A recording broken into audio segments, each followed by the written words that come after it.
আমরা জানি যে বাংলাদেশের মতো দেশে সরকারের অনেক গোয়েন্দা সংস্থা থাকে, তারা সরকারের জনগণের উপর নজরদারি করে। আমাদের দায়িত্ব হবে সরকারের উপর নজরদারি রাখা। সরকারের উপর জনগণের নজরদারি যত বাড়বে, সরকারের মধ্যে জনস্বার্থ বিরোধী তৎপরতা চালানোর যে চেষ্টা কিংবা এই ধরনের অপতৎপরতা চালানোর যে সমস্ত গোষ্ঠী, তারা দুর্বল হবে। এই ঈদে জামা জুতো অ্যাক্সেসরিজের ডিসকাউন্ট। জনগণের নজরদারি বাড়ানোর জন্য আমাদের সবসময় সজাগ থাকতে হবে এবং তথ্য রাখতে হবে সরকার কি করছে, কারা করছে, কিভাবে করছে এবং জনগণের স্বার্থ যেগুলো রক্ষা পাওয়ার কথা, জনগণের যে প্রত্যাশা সেটা কতটা পূরণ হচ্ছে, সেইটা সবসময় একটা বিশ্লেষণ, মনোযোগ এবং পর্যালোচনার মধ্যে রাখতে হবে। বাংলাদেশের মানুষ আমরা দেখেছি বহু দশক ধরে, বাংলাদেশ স্বাধীন হওয়ার আগে থেকে বাংলাদেশের মানুষ লড়াই করতে, অধিকার প্রতিষ্ঠার জন্য লড়াইয়ের জন্য, সাম্রাজ্যবাদের বিরুদ্ধে লড়াই, স্বৈর শাসনের বিরুদ্ধে লড়াই, এগুলো কোনোটাতেই কোনো পিছপা কখনো হয়নি। মানুষ জীবন দিয়েছে, মানুষ প্রতিরোধ করেছে, নিজেদের অনেক আত্মত্যাগ করেছে বাংলাদেশকে একটা মানুষের বাসযোগ্য ভূমিতে পরিণত করার জন্য। কিন্তু বারবারই আমাদের প্রত্যাশা ভঙ্গ হয়েছে। আমরা যে লক্ষ্য নিয়ে, যে প্রত্যাশা নিয়ে মানুষ লড়াই করেছে, সেটা বারবার আঘাতপ্রাপ্ত হয়েছে। সেটা যেন আর না হয়, সেজন্যই আমাদের সতর্ক থাকতে হবে। আজকে যে 4 দফা দাবি আনা হয়েছে, সেই দাবির মধ্যেই বলা আছে যে বাংলাদেশে এই গণঅভ্যুত্থানের মধ্যে দিয়ে যে পরিবর্তন এসছে, সেই পরিবর্তনের মধ্যে বিভিন্ন গোষ্ঠী, এমন কিছু গোষ্ঠী তৎপর হয়ে উঠেছে যারা নারীর উপরে নির্যাতন চালাচ্ছে, সংখ্যালঘু মানুষের উপর নির্যাতন চালাচ্ছে, মানুষের নিরাপত্তার যে ব্যবস্থা, সেই ব্যবস্থাকে ক্ষতিগ্রস্ত করছে। বাংলাদেশের মানুষ যখন, বাংলাদেশের বিভিন্ন ইতিহাসের মধ্যে আমরা দেখেছি যে মানুষ যখন জাগ্রত হয়, মানুষ যখন প্রতিরোধে উজ্জ্বল হয়ে ওঠে, সেই সময় সবচেয়ে বেশি গণতন্ত্র থাকে। গণতান্ত্রিক অধিকার প্রতিষ্ঠার সবচেয়ে উজ্জ্বল সময় থাকে মানুষ যখন প্রতিরোধে ঐক্যবদ্ধ থাকে। কিন্তু গণঅভ্যুত্থানের পরে যে সরকার এসছে, সেই সরকারের সময়ে বৈষম্যহীন বাংলাদেশ প্রতিষ্ঠার যে যাত্রা, সেই যাত্রায় শক্তিশালী হওয়ার কথা এবং বৈষম্যহীন বাংলাদেশের যাত্রায় প্রধান ভূমিকা থাকার কথা শ্রমিকের, থাকার কথা কৃষকের, থাকার কথা শিক্ষার্থী শিক্ষকের, থাকার কথা নারীর, থাকার কথা আদিবাসী জনতা। কিন্তু আমরা দেখতে পাচ্ছি পরিস্থিতি এমন তৈরি করা হয়েছে যে নারী উপস্থিতি, নারীর সক্রিয়তা কমানোর জন্য কিছু গোষ্ঠী তৎপর হয়ে আছে। তারা নারীর অংশগ্রহণ, নারীর সক্রিয়তা, নারীর সরব উপস্থিতি, নারীর যে রাজনৈতিক, সাংগঠনিক, সাংস্কৃতিক যে তৎপরতা, সেটাকে থামানোর চেষ্টা করছে কিছু বৈষম্যবাদী গোষ্ঠী। তারা নারীর সক্রিয়তা পছন্দ করে না, তারা আদিবাসী পরিচয় পছন্দ করে না, তারা সংখ্যাগুরু বিভাজন তৈরি করে, তারা সাপলা শাহবাগ বিভাজন তৈরি করে, তারা জনগণের মধ্যে অপ্রয়োজনীয় বিভাজন তৈরি করে লুটেরা জনগোষ্ঠী যারা বড় সরকারের সুবিধাভোগী, তাদের জন্য জায়গা তৈরি করে দেয় কিংবা জায়গা ছেড়ে দেয়।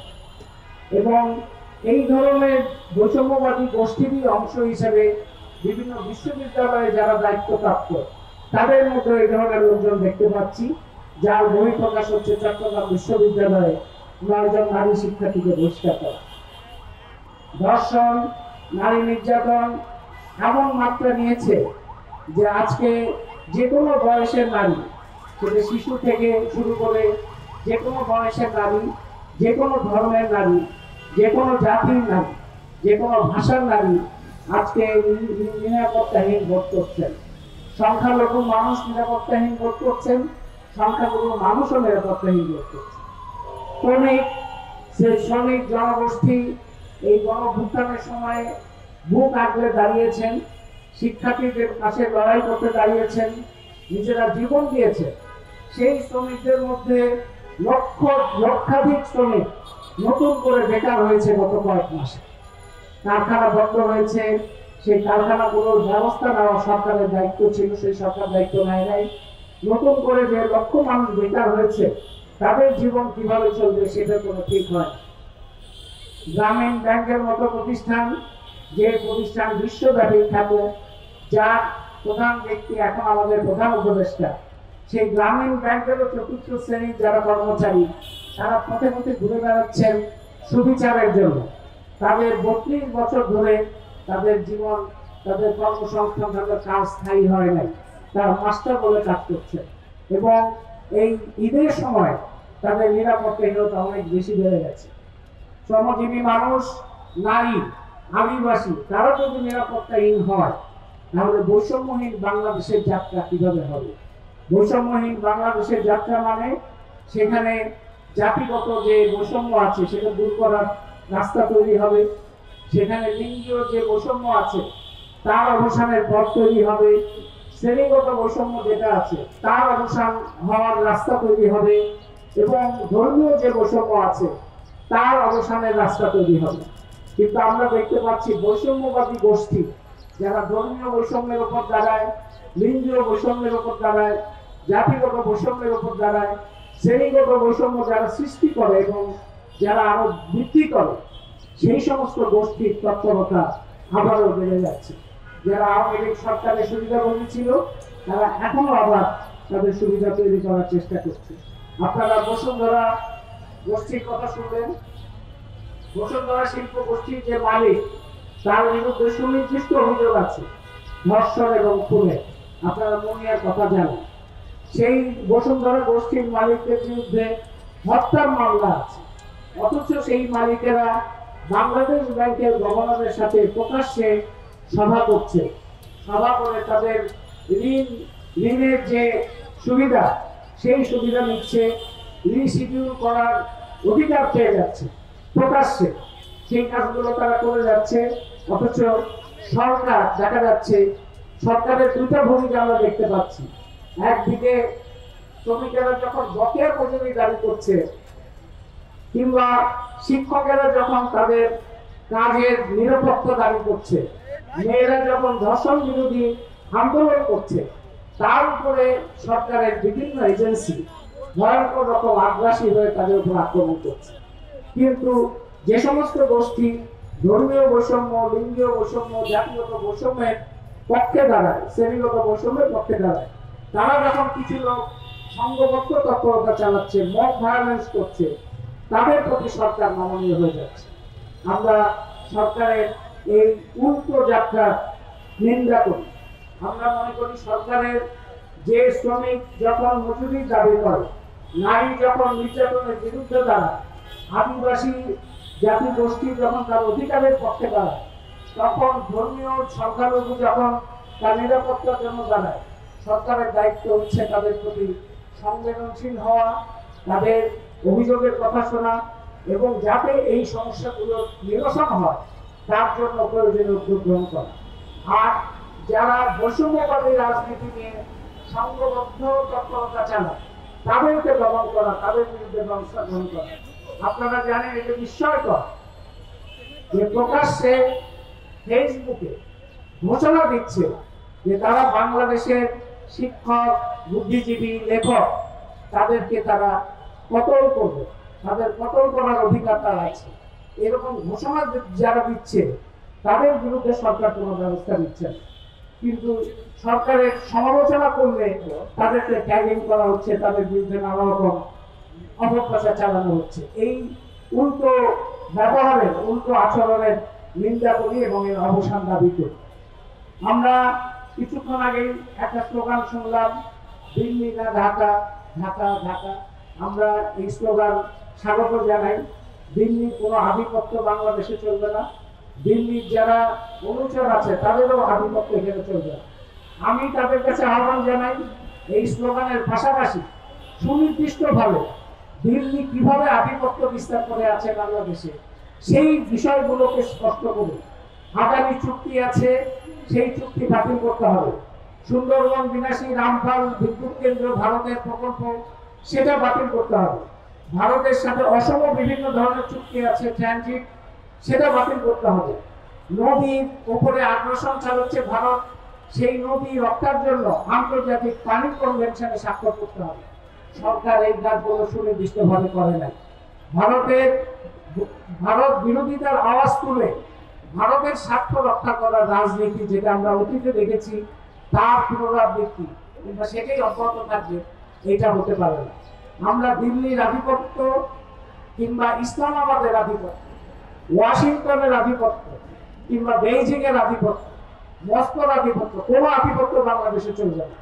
যত ধরনের আধিপত্য আছে, সব আধিপত্যের বিরুদ্ধেই বাংলাদেশের মানুষ লড়াই করছেন।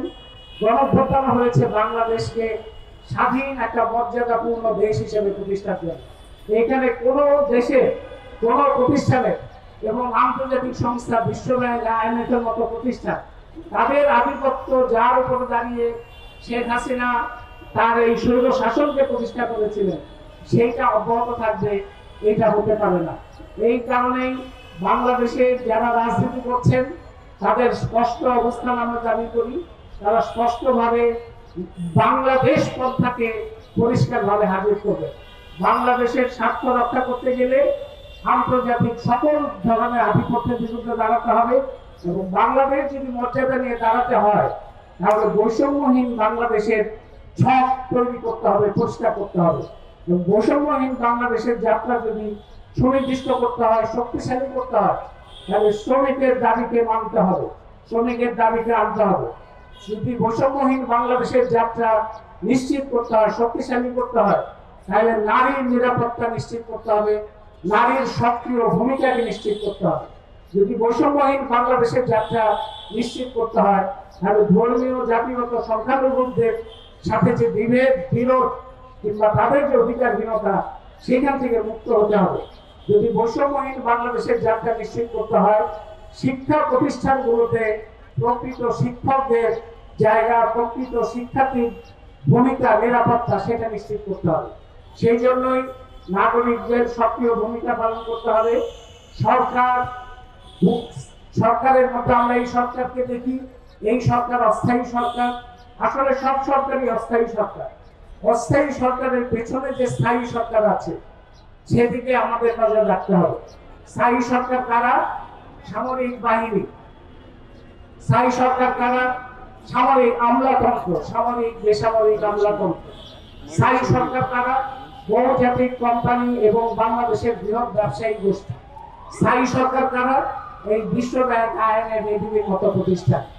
এরা সরকার, যে সরকারই আসুক, এদের কর্মসূচি যদি অব্যাহত থাকে, এরা যদি একইভাবে আধিপত্য বিস্তার করে, তাহলে বাংলাদেশের বৈষম্যহীন বাংলাদেশের যাত্রা কখনোই সম্পন্ন হবে না।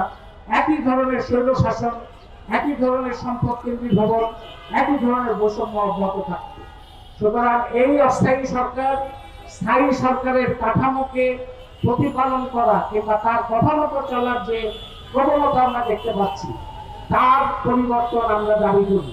সেই পরিবর্তন আনার জন্য জনগণ যদি সক্রিয় ভূমিকা না রাখে, তাহলে এই সরকারও সেই ভূমিকা পরিবর্তন করবে না। উল্টো যাত্রাকে থামাতে হবে। উল্টো যাত্রার বদলে জনগণের পক্ষে কর্মসূচি, নীতি এবং জনগণের পক্ষে যে অবস্থান, সেটা স্পষ্ট করতে হবে। আজকে সামনে নির্বাচনের কথা হচ্ছে, নির্বাচন, সংস্কার, এই জায়গাগুলো পরিষ্কার করতে। সংস্কার বললেই হবে না। সংস্কারটা কি? সংস্কার কি জনগণের পক্ষে সংস্কার কিনা, সেটা জনগণের মধ্যে পরিষ্কারভাবে উপস্থিত করতে হবে। জনগণের সম্পত্তি নিতে হবে। জনগণের স্বার্থ নিশ্চিত করে যে সংস্কার, সেই সংস্কারই আমরা চাই।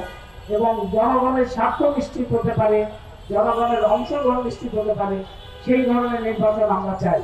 এবং সরকারের জবাবদিহি, সকল পর্যায়ে জবাবদিহি, সেই নিশ্চয়তা আমরা দাবি করি। এই বিষয়ে, এই প্রত্যাশা রেখে, এই দাবিগুলো নিয়ে কাজ করতে গেলে জনগণের সেই সক্রিয়তা আরো বাড়বে, মনোযোগ বাড়বে। সরকারের উপরে নজরদারি আরো বাড়াতে হবে, এই প্রত্যাশা রেখে এবং সামনের দিনে জনগণের অধিকতর সক্রিয় ভূমিকার প্রত্যাশা রেখে সবাইকে ধন্যবাদ জানিয়ে আমি আমার বক্তব্য শেষ করছি।